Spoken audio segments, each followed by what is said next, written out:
Hello' everyone, আপোনালোক সকলোকে মই প্ৰতীক্ষা কিচেনলৈ স্বাগতম জনাইছোঁ।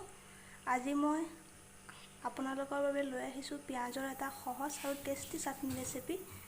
যদি ৰেচিপিটো চাই ভাল পালে তেনেহ'লে এটা লাইক কৰি দিব আৰু কাষতে থকা বেল আইকনটো প্ৰেছ কৰি দিব, যাতে মই কিবা ভিডিঅ' দিলে আপোনালোকে পোনপ্ৰথমে ন'টিফিকেশ্যন পাব পাৰে। তেন্তে হ'লে বলকচোন দেৰি নকৰি ৰেচিপিটো ষ্টাৰ্ট কৰোঁ।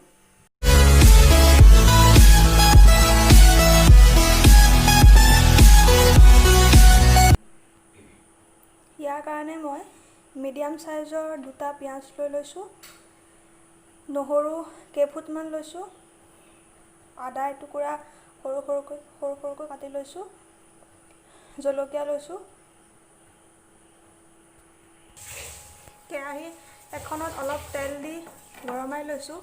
ইয়াত মই এতিয়া কুটি থোৱা পিঁয়াজ, আদা, জলকীয়া, নহৰু এইখিনি গোটেইখিনি সামগ্ৰী দি দিম।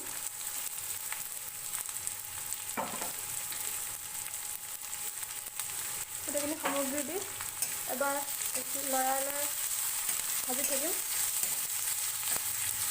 যেতিয়ালৈকে পিঁয়াজৰ ৰংটো সলনি নহয় তেতিয়ালৈকে এনেকৈ লৰাই দি থাকিব।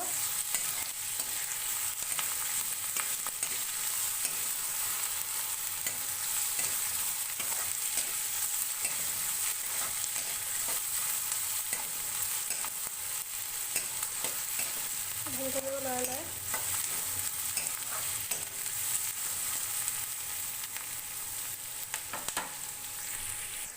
ইয়াত মই এতিয়া সোৱাদ অনুসৰি নিমখ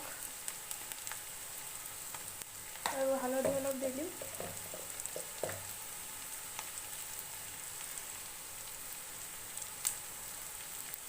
দি পেলাই আকৌ এবাৰ লৰাই ভাজি থাকিম।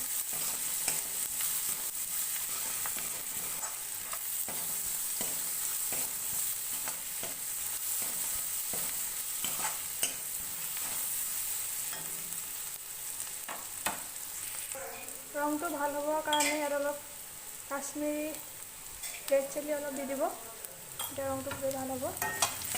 আকৌ দি এবাৰ লৰাই ভাজি থাকিব।